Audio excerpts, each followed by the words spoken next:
All right, guys, we got December 5th board briefing. So we got our strength day, and we got a heavy day, okay, and it's overhead squatting. So our X for load is 7 sets of three, increasing in load as across as many sets as possible, okay. And level two is the same as RX, and level one is 7 sets of five overhead squats. Okay. Now, really like to see everyone do overhead squats. So if we're one of the athletes that has trouble getting into position, loading might not be your friend today, but PVC can be, and so can be an empty barbell of the three flavors that we have at the gym: 15, 35, 25 are most of the barbells around the facility. I'd like you to try to overhead squat because it's important to try to get all the movements that we do to challenge us, our mobility and flexibility. Okay, so if we're not overhead squatting 330 pounds, that is not a big deal. What we'd like to see is you get the movement pattern down with carrying something overhead. Okay, so think about scaling back to an empty barbell or PVC.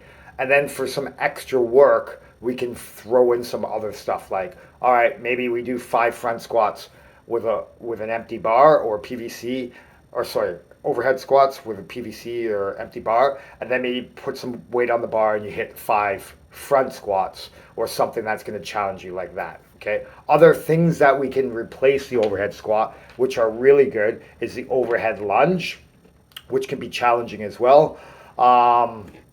Past the overhead lunge, because we're in overhead position, we're bending our legs, we're trying to move, support, use our core to hold that weight up there, our shoulder strength and all that stuff.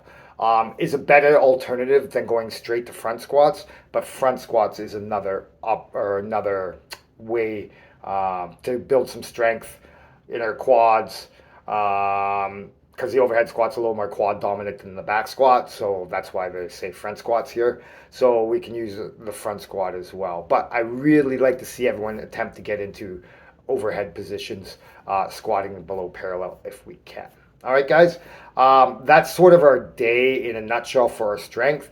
There is some skill work after, and it's going to involve some snatch, grip, bent over rows. So we did bent over rows yesterday in the warm up. We're close grip.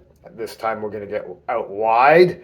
Okay. More back activation, more lat activation. So we got 10 bent over rows, and we can load up the bar if we like to a little bit to challenge ourselves a little bit more. Just let's make sure that we have that nice arch in our lumbar curve, or arch in your back, or neutral spine, however you want to explain it. And then we have 15 V-ups. So you'll do 10 bent over rows and then immediately to 15 V-ups. So the V-ups are double-legged one. Let's try our best just not to scale to single leg alternating V-ups. Let's really try to hit these 15 V-ups. And that can be to our knees or our shins. We don't necessarily have to reach below our ankle joint unless you can, but I'd like to see everyone challenge again with a movement that's fairly difficult, to challenge themselves to do the best they can at it. All right, guys, that's our day in a nutshell. Have some fun with it. We'll see you guys tomorrow for overhead squats. Enjoy.